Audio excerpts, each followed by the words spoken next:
Okay, so today I'm going to make some pasta with a cream and mushroom sauce. I have some leftover pasta that I'm going to use to do that. And while I'm doing that, I'm going to talk to you a little bit about the kind of first set of things that we should know about in terms of the AP US History curriculum. So if you're using this to review for your AP US History test, this will roughly correspond to period 1 in AP US History. And for those of you that don't know what that is or what that means, we're talking about basically first contact today between Europeans and Native Americans. Going to talk a little bit about the patterns of the Spanish Empire and kind of get up to, we'll say, when the English are going to start colonizing. So before we get into any of the historical details that sort of happen around Columbus and sort of everything that follows him with the Spanish conquest of the Americas, I want to just talk a little bit about I guess I want to talk a little bit about Native Americans in North America in particular, because for the most part, those are the Native Americans that you have to deal with if you're taking the AP or the AP US History class. So it's hard to sort of say too much about these people in general. I think that we sometimes tend to think of Native Americans as kind of like a monolithic block, but the reality is that these people sort of have a wide variety of cultures. They sort of do a whole bunch of different things. Their lifestyles are quite different depending on where they are living. And it's sort of hard to make too many generalizations. Some of them, are engaged in a more agricultural type of lifestyle. Some of them tend to be engaged in a more hunter-gatherer type of lifestyle. Some of them are nomadic. Some of them are fairly settled. Some of them have writing systems. Some of them don't have writing systems. So it's hard to say too much in general about Native Americans as a whole. Native Americans are sort of made up of a bunch of different peoples, some of whom get along, some of whom do not, and all of whom have sort of different cultures and sort of had different experiences sort of based on their specific environments, and sort of everything that comes along with that. So, most of what I'm about to say should then be taken as a generalization that is not always going to be true in every situation, but it can be helpful, I think, to kind of understand some of the kind of basic patterns that we see in Native American civilization. So that's going to be what I attempt to do for the next couple of minutes here, is introduce you or sort of help you review, hopefully, some of these kind of broad things, these generalizations that we can make about Native American society. All right. So in general, I would say it's safe to say that Native Americans were talking now, of course, about the years prior to the arrival of Europeans to the New World, to North and South America. But Native Americans in general were people who engaged in trade with others. And in fact, we know through various pieces of archaeological evidence that this trade was pretty widespread. We know this because for example, we found things like shells that have their origins on the Pacific coast in places that are sort of like the Great Plains region and other things like that. So that gives us a good piece, a good piece of archaeological evidence there, as I try not to cry as I cut this onion. That Native Americans were engaged in some pretty widespread commercial activities. It's probably not the case that like a tribe from the Pacific Northwest would have directly traded with a tribe from the Great Plains or something like that. But as I get a paper towel to wipe my tears away. But it's probably going to be the case that, there were tribes that were perhaps separated by 2 or 3 degrees of trade separation, maybe more than that, that would have sort of facilitated something along the lines of, some of these shells from the Pacific coast making their ways into the interior of North America, that type of thing. So we can generally say that Native North Americans were engaged in trade. They had, commercial enterprises that, was something that took up at least some of their concentration. So that's one generalization that we're fairly comfortable making in terms of Native North Americans prior to the arrival of Europeans. Another one is that their religions and spiritual practices tend to be very closely associated with nature. We can sort of tell this based on the myths and the creation stories that we know of in terms of, like what those were. Oftentimes they involve things like nature spirits, animal spirits, sort of things along those lines. And while the specifics of, these various myths and things like that are quite different depending on where it is that we're looking or who it is that we're talking to, in general, I think it's fair to say that these folks tended to have practices, spiritual practices, religious practices that centered on nature, sort of natural occurrences, animals, things like this. I would say that is a fair generalization. Another thing that we can say is that most Native American groups tended to trace their ancestry matrilineally, meaning through the mother. So your clan relationship and the group of people that you lived with and so on was determined by who your mother was, which is different than certainly European models of sort of family ancestry and family patterns was. It's different than many, I guess, more patriarchal ways of family organization that we see across the world.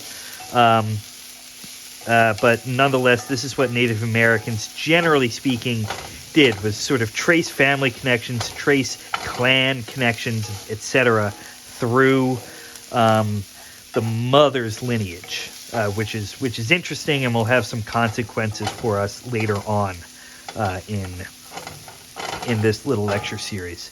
A fourth thing is that in North America, in the years immediately prior to, I guess we should say, the arrival of Europeans, there was a notable absence of large-scale state organizational structures. There were no powerful governments.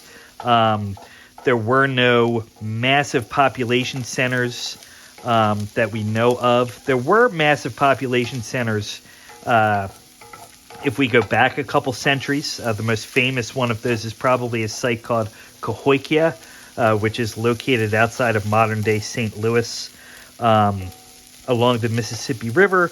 Probably at that city's peak, it had about somewhere in the neighborhood of 40,000 people, we think, based on archaeological evidence.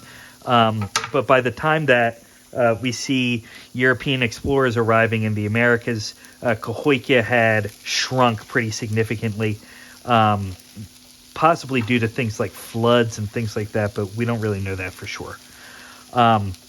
So a lack of kind of big states, a lack of kind of powerful central governments is definitely another thing that Native North Americans had in common. We can contrast this with Native Central and South Americans, which did tend to have some larger states. That is where, if you've heard of the Aztec Empire and the Inca Empire, those are located in in what is today Mexico and what is today Peru, respectively. The Aztecs and the Incas were big, powerful governments that had, everything that comes along with those. Complex division of labor, large cities, slavery, sort of state-specific rituals and things like that, sort of all of those things that tend to come along with kind of big, powerful governments existed in Native America, but more so, in fact, exclusively so in Central and South America, not so much North America. And the reason I'm emphasizing that, of course, is this is a lecture series on the history of the United States. And the United States is in North America. We'll talk a little bit more about the Aztecs and the Incas today, though. One last thing that I want to say about sort of native North America before the arrival of Columbus is, for a long time, the kind of conventional wisdom as far as how it was that the Americas became populated with humans in the first place was that sometime around the end of the last ice age, which was probably around 10,000 BC, give or take, a group of humans migrated from somewhere in Central Asia across what is called the Bering Strait today, which is the tiny amount of sea in between Russia and Alaska in the very northern Pacific Ocean there, the Bering Sea. And the thought was that sort of the original Native Americans sort of migrated over that from the north, basically, to then spread southward across, or I guess up and down the American continent. In recent years, though, we've had more and more evidence. Most of it is DNA-related evidence. I don't really, I'm not an expert on that. I don't know exactly how any of that works. But there's more and more evidence that there may have been human presence here that way predates a lot of that Bering Strait theory stuff. So it's interesting. I don't know a lot about it, so I'm not going to say much more about that. But it's something that you may have heard or you may have been fed at some point that is sort of coming into question as more and more sort of evidence emerges that might sort of not align well with the Bering Strait theory.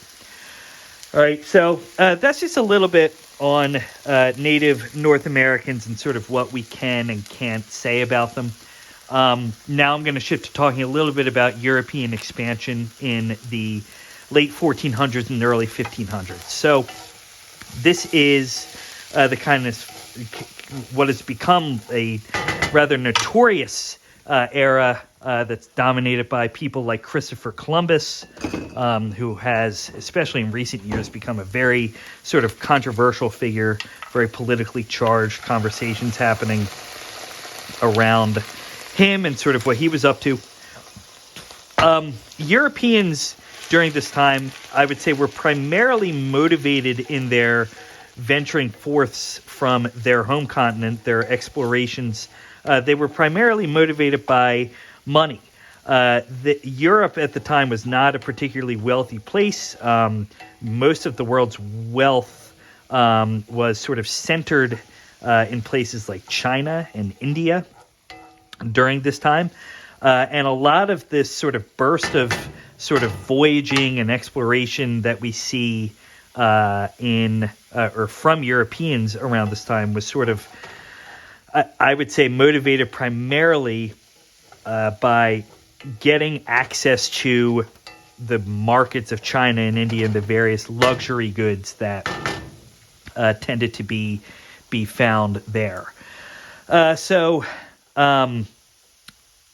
basically the idea was, instead of doing this slow overland journey and this dangerous overland journey, oftentimes through hostile territory, Europeans were now going to attempt to sort of find ocean routes to sort of bypass, hostile Muslims that they had antagonized during the Crusades and things like that, and sort of find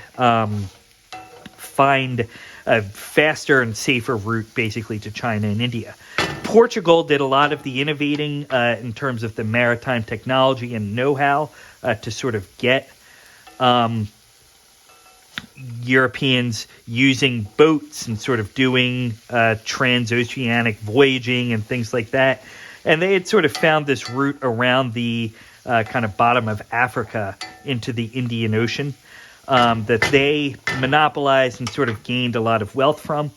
And Spain, who was a rival of Portugal in close proximity and had sort of recently come into its own as a powerful, united central government, decided to finance this guy Christopher Columbus's voyage. And Columbus basically proposed that instead of going around the bottom of Africa, instead, because we know that the world is round, we should just sort of sail off into the Atlantic Ocean, and we'll eventually sort of come out on the far side of Asia, right?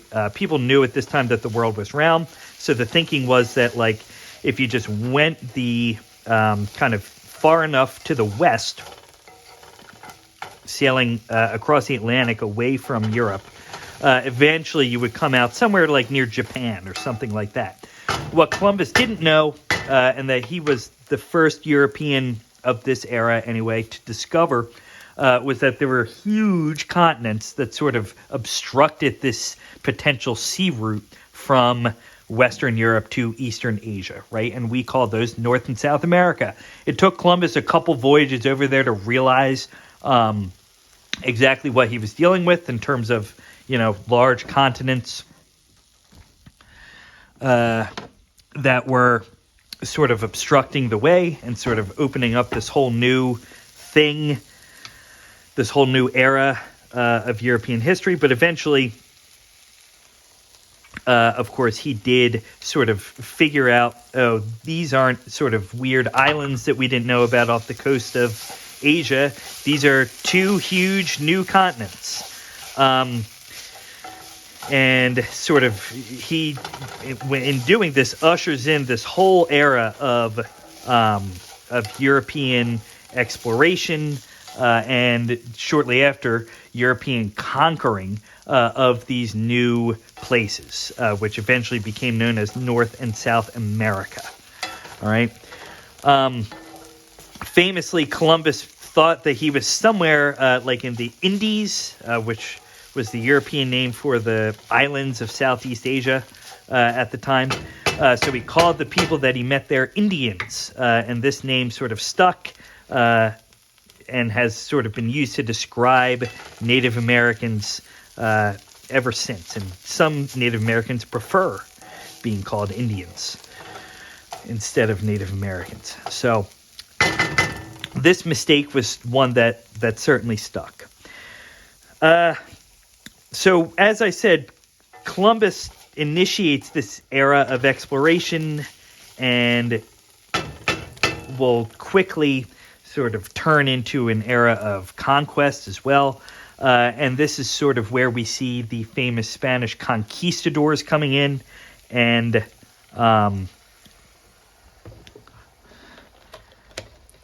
most famously, on their part, sort of they end up conquering these larger states that we see in Central and South America. So the two large empires that exist in Central and South America around this era are the Aztec Empire of Mexico and the Inca Empire of Peru, and the Andes Mountains in South America generally.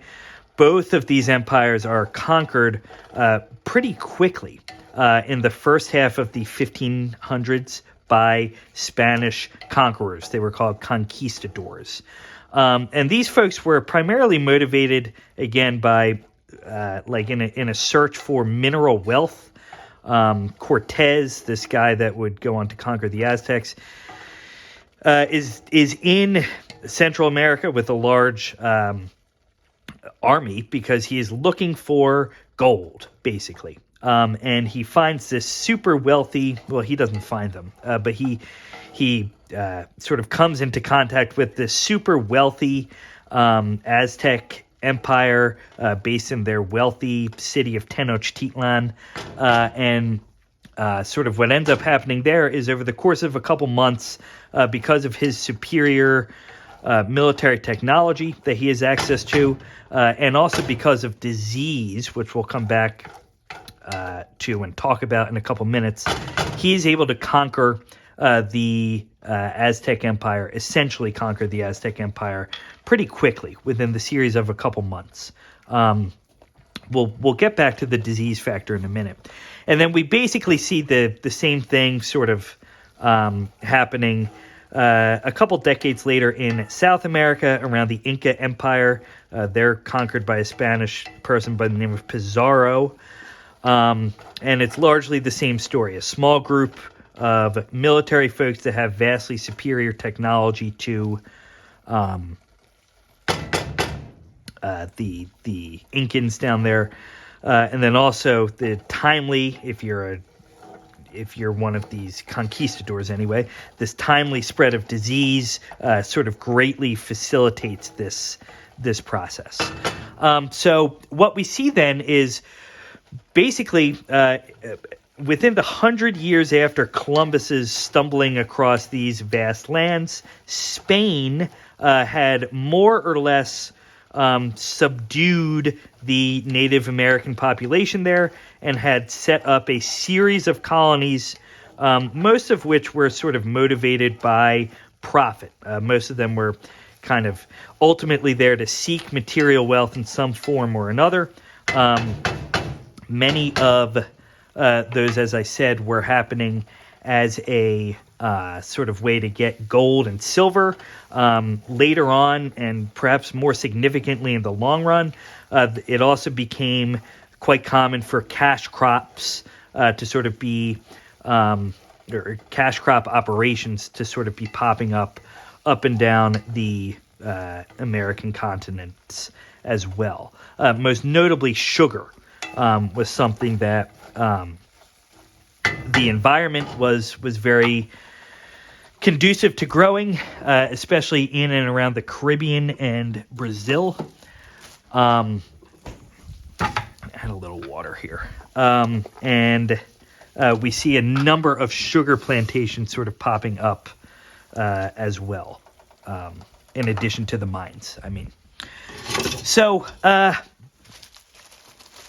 military technology and the disparity in military technology on the surface might be the most obvious reason why Spain was able to conquer the Americas so quickly, but far more important and far more devastating to the Native American population was the role of infectious disease in the conquest of the Americas here. So for many, many centuries, the folks in Europe, Asia, Africa had sort of all been giving each other these various diseases that were not present in North and South America. And some of these diseases, for example, were the flu, influenza, typhus, measles, and the most important and most devastating of these was smallpox. These are all diseases that are quite deadly if you don't have any built-up immunity to it, and you don't know how to treat them. No one really knew how to treat them at this point in world history when we're talking about here. And Native Americans, having no exposure in their long history to any of these diseases, had no built-up immunity to them. In the same way that the folks in Europe, Asia, and Africa did. So what ended up happening is that these diseases, again, especially smallpox, completely devastated the native population up and down North and South America. Estimates sort of vary greatly as far as how how many people, firstly, I guess, just lived in native North and South America to begin with. And then certainly they also vary greatly in how many folks died of some sort of disease during this time. Almost all estimates, though, lead us to the conclusion that this is the single worst event in terms of human death toll, in terms of human dying in the history of the world. Probably somewhere approaching, it's hard to say for sure, but there are many numbers that would suggest that the number of Native Americans who die as a result of these diseases being introduced is somewhere around 75 to 100 million people. And that could represent anywhere from about 75 to 95% of the total Native population at the time. All right, I've added a little too much water now, so we're going to have to wait for this to reduce a little bit. So this is obviously a hugely devastating event. This is a hugely impactful event in terms of world history.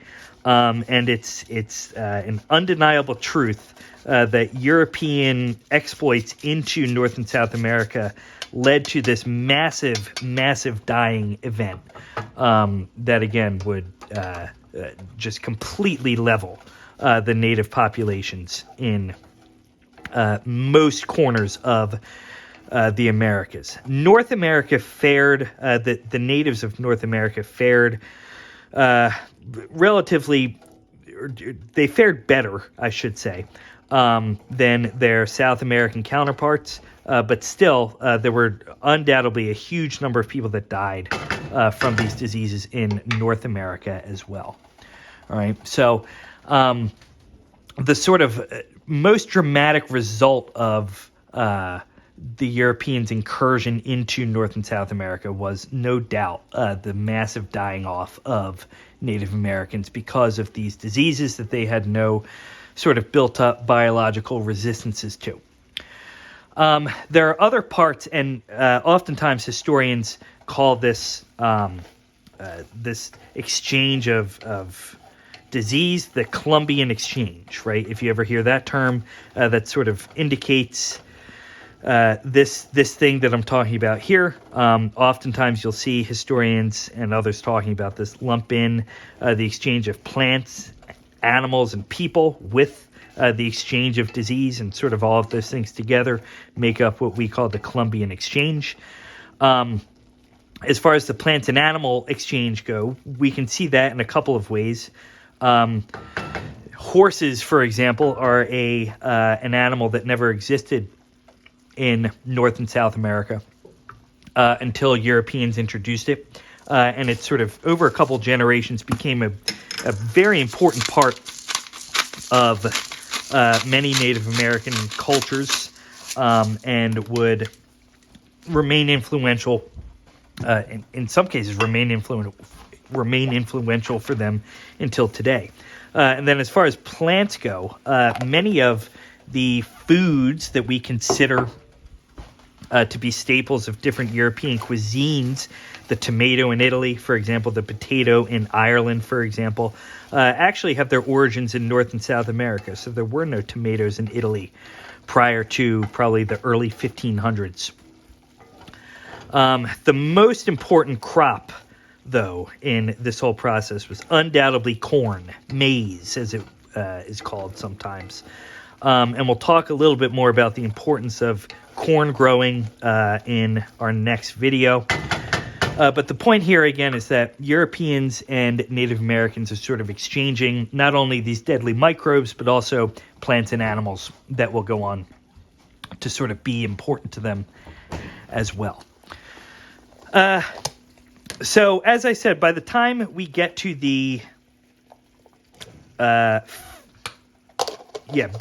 of the 1500s, beginning of the 1600s here, what we see is that Spain has more or less subdued the native population and established colonies all up and down the Americas, all right, basically ranging from as far south as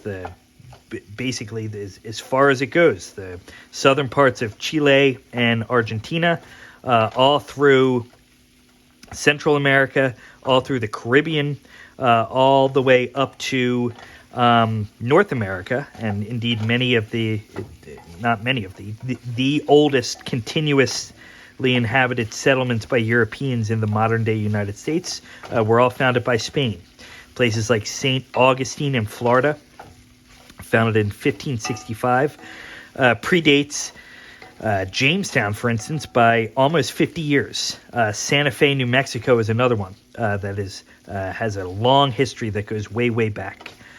So Spain's empire really sprawls out all up and down the Americas.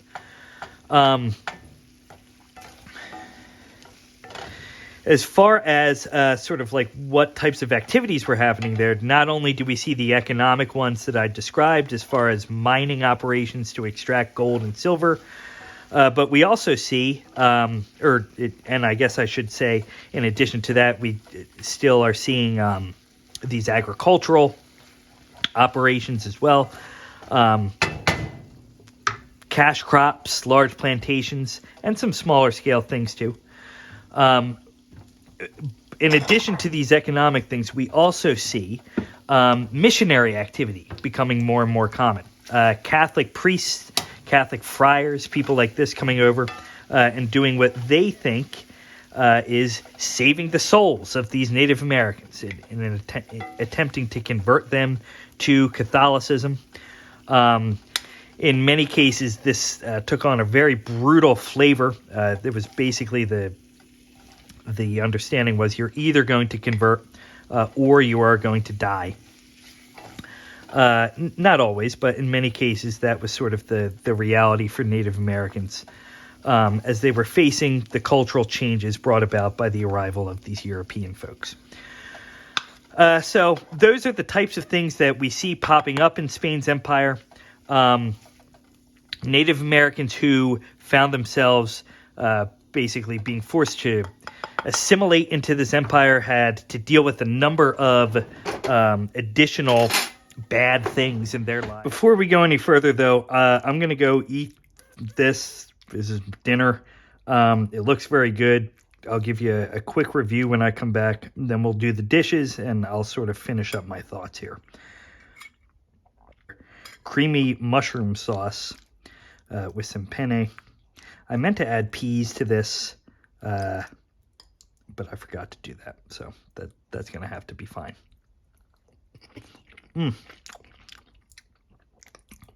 Oh, yeah. That's what we're talking about. All right, I'll see you in a bit. All right, that was very, very good. I ate all of that leftover pasta, which wasn't a whole lot, so, I've done more disgusting things. All right, now, cleaning up content. This is what everyone wants. I believe, if I'm remembering correctly, that we left off, and I had just sort of talked about the Columbian Exchange, how probably the most important aspect of all of that was disease, and the disease that wiped out a huge percentage of Native Americans, but that there were other elements of it too, like animals being introduced, plants, food being introduced in different places, and things like that. Okay, so Spain sort of by the end of the 1500s has its empire set up and rather sprawling across, or up and down rather, North and South America. And the surviving native population, although they sort of didn't have the same horrific fate of dying of some terrible disease as many of their kinspeople surely did, still had quite a bit of stuff to deal with in their new reality here. They are more or less forced to assimilate into Spain's empire. And when doing so, there's two main things that they are facing that both of them are going to be unpleasant. And these two things are the caste system, the racial caste system that defined almost every aspect of society in Spain's New World Empire, and also the encomienda system, which was basically a system of slave labor that kept these economic operations, plantations, mines operating for many hundreds of years. So the racial caste system that Spain developed in its New World empire was complex, and basically what it did was measured the amount of Spanish European blood you had in you and placed you up higher on the social ladder accordingly. The sort of more racially quote-unquote pure you were, the better chance you had at sort of getting ahead in society. And there were different castes for people of all sorts of different combinations of Spanish ancestry, Native American ancestry, African ancestry later on. All of these groups were sort of very rigidly defined, and a lot of sort of what you could do in your life, both in terms of things like who you could marry, things like what jobs you could do, things like if you could own property, things like what laws did or did not apply to you, all had to do with your place in this rigid caste system that was created in the Spanish Empire in the New World. We'll contrast this later on with the relatively fluid social system with a couple very important exceptions that took root in the 13 colonies of Britain. But we'll get to that later. The other thing that these natives had to deal with was the encomienda system. This was a system of what essentially amounted to slave labor that kept Native Americans working either for a very low wage or for no wage at all in mines and on plantations across Spain's empire. The actual conditions and terms of Native American labor varied from place to place and from time to time, so we can't say a ton about it in a definitive sense, but for the most part, again, these were people working for either very little or nothing for probably longer than they would have liked, in some cases for the rest of their life, and in dangerous conditions, especially considering the factors that we discuss in terms of Native Americans' lack of biological resistance to many of these diseases that were sort of commonly being passed around by European folks. So this is not a good situation for Native Americans, even for Native Americans who survived the worst of the great dying that accompanied the Europeans' arrival in North and South America. As I implied, though, many Native American slaves perished as a result of their closeness to some of these deadly diseases. And over time, Europeans and the owners of these plantations, the owners of these mines, began seeking alternative sources of slave labor, which is where Africans come into the picture. More than half of the people who migrated from the Old World to the New World in the years prior to 1800 were from Africa. The vast majority of whom migrated unwillingly after being enslaved and sold to a slave trader that took them to the Americas. So a little bit of background on who these enslaved Africans were. There's a perception that exists that I think is very bad, that Africa, like around the 1400s, 1500s, 1600s, is sort of like a backwards place with no powerful states, and it's sort of like a bunch of tribes that don't have very much technology or culture or things like that. I would say that's very wrong. Africa is a place that, compared to other places in the world, is of a very respectable level of development in terms of its state building goes, in terms of its governments and how much power they exert and things like that. And one way that we can tell this, obviously, is that most of these enslaved people who came from Africa were enslaved as a result of things like being in debt, or things like committing a crime, or being a prisoner of war.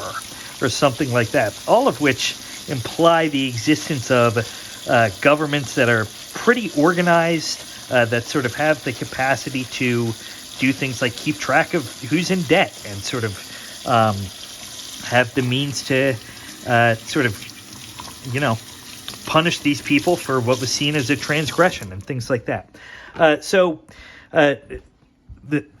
Tying back into our story today, though, African slaves were a fairly common commodity on the international slave market for many centuries before the rise of kind of plantation labor was needed in the Americas. And what we see during this time is that these African slaves, being part of the old world confluence of Europe, Asia, Africa, had built up the biological resistances to these diseases that tended to wipe out Native Americans who lived in close proximity to Europeans for too long of a time. So gradually, the encomienda system, the system of Native American slavery that I just described, was replaced at different rates in different parts of the continents by a system of African slavery. And this system would take on a number of unique characteristics in the British colonies and the United States that we will sort of be exploring in some depth as this goes on. But a couple things to sort of just be aware of before we wrap up today in terms of what is happening with African slaves in the larger context of the settling of North and South America by Europeans. Firstly, the vast majority of them did not actually go to North America where the United States was. The vast majority of enslaved Africans ended up being shipped to mostly sugar plantations in either the Caribbean or in Brazil. Sugar is a super labor-intensive crop. It is in high demand. It was previously sort of a rare luxury good for European folks, but once they sort of figured out that the New World, or at least parts of the New World, had a climate that was good for growing it, it became something that was in very, very high demand. Not the least because you can distill it into rum, which grew exponentially in popularity during this time. Regardless, most enslaved Africans that were shipped to North and South America ended up being shipped to either Brazil or the Caribbean to work on sugar plantations. And most of these people, it's hard to say that with too much certainty, but a large number of these people were worked to death. Sugar is very labor intensive. The climates of these tropical regions where you can grow it are not friendly to anyone laboring in it for long periods of time. So this was an exceptionally deadly experience for these African slaves.